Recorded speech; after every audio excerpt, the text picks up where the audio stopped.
this is Timmy G. Welcome to the 24th edition of my tutorial series on DJ Pro 2 for Mac by Algoriddim. In today's video, I'll be using my Pioneer DJ DDJ 1000 with DJ Pro.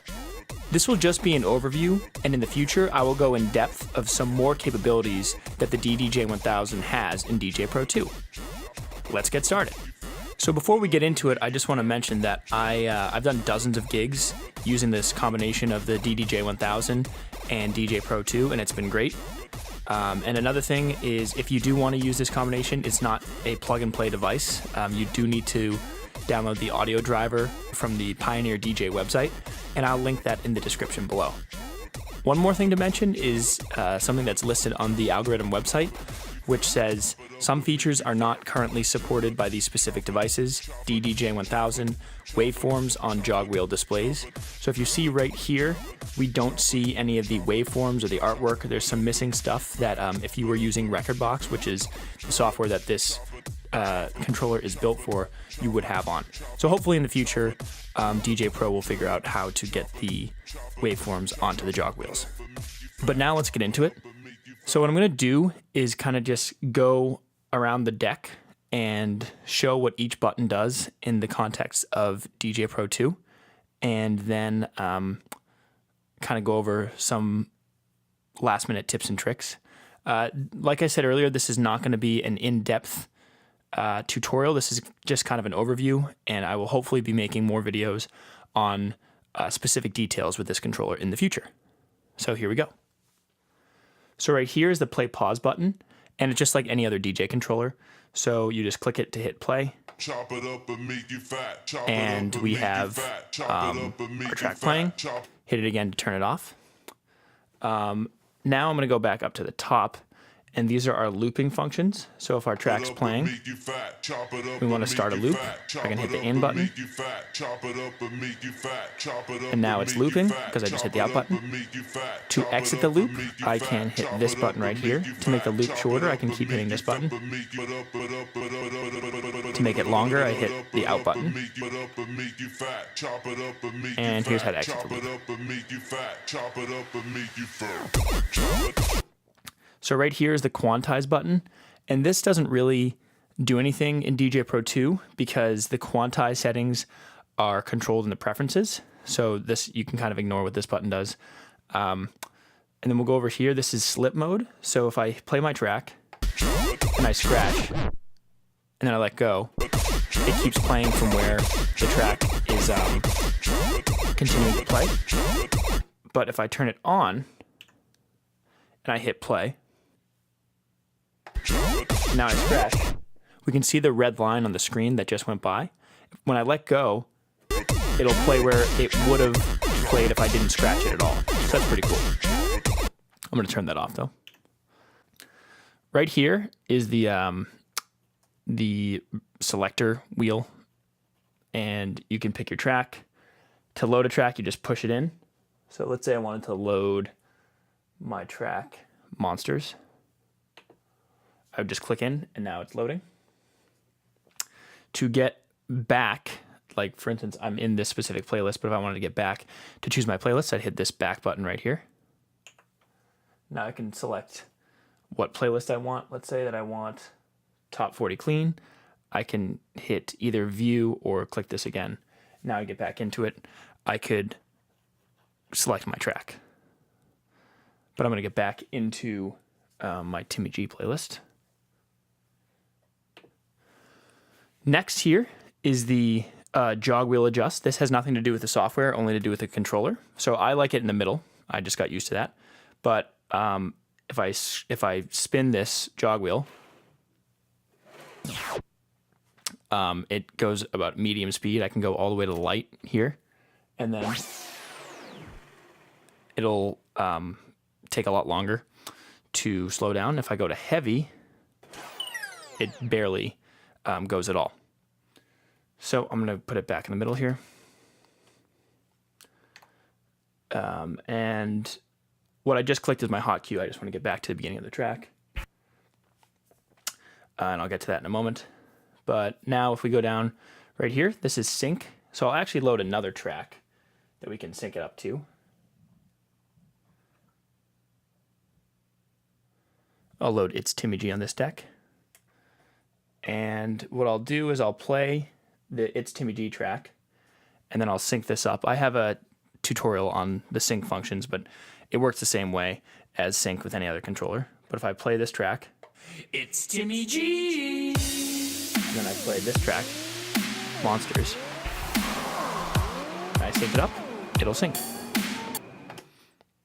If I hit Shift, I can select which track is the master track. So right here, if I wanted this one to be the master, it says it right here on the jog wheel.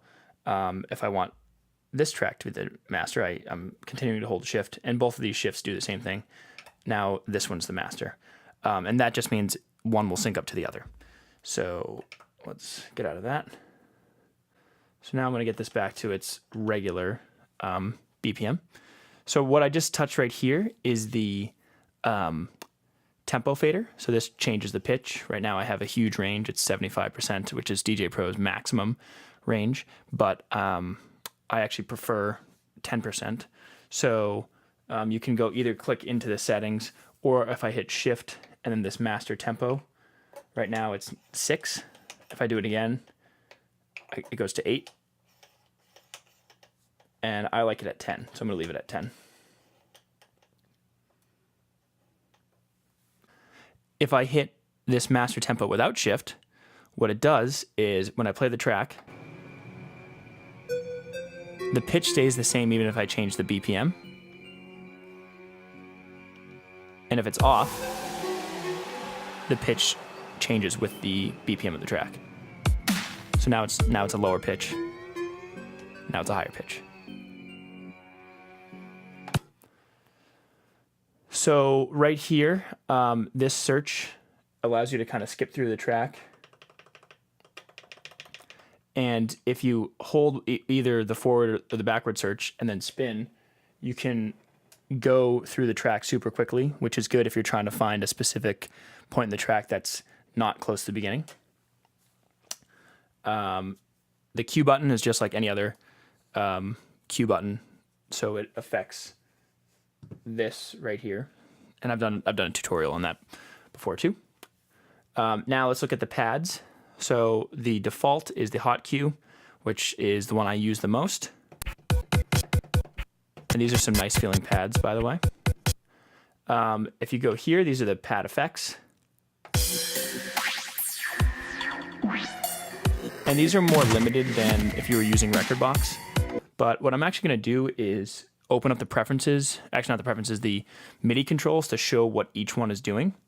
So you can go up to MIDI, configure DDJ 1000, and I'm going to move this over here. And if I hit this pad effect right here, we can see that it's the absorb effect, and I could change that to anything here. I also have a tutorial on configuring MIDI controllers too. But anyway, this is good because it tells you what each thing does. So if I play my track, now I do the drift, I click this, and now I know it's the sway. Monsters. So that's just good if you want to edit that or know what your pads are doing. If I hit the beat jump button, this, I'm going to get out of this now. This just, if I'm playing my track, this goes backwards a little bit, forwards, backwards, forwards a little bit more, backwards more, forwards more, backwards more, forwards more. Next is the sampler. And what these will control is these samples right here. And I have a whole tutorial on how to edit the samples in here. So if you want to check that out, you can totally do that. Now I'm going to hit Shift and look at what these do. This is the keyboard mode that it says right here, but it's actually a slicer. So I'm going to get rid of the sampler real quick. So if we hit play, we can see this blue is showing where it is. And you can kind of play around with that.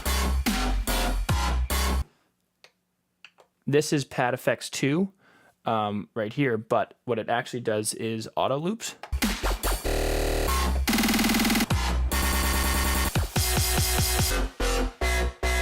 Whoa, whoa. So you get the idea of that. next is this, I believe, loops it, and you don't have to hold it for it to loop. Yep.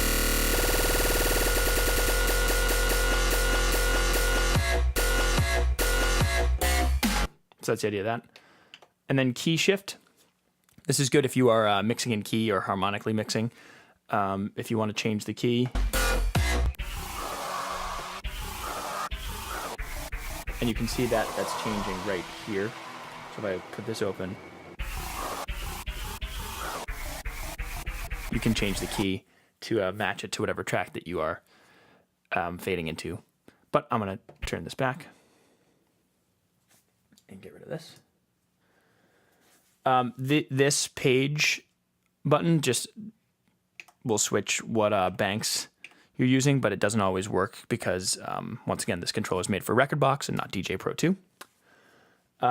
Key sync will do exactly what it says and sync it to the track of the other key. Sorry, sync it to the key of the other track. And then key reset will bring it back to its original key. And that's about it for this deck. I'm just going to briefly go over the mixer, and then we'll be done. This fader right here is just like any old crossfader. You can change the crossfader curve setting in the preferences. These track faders are just like anything, any other controllers.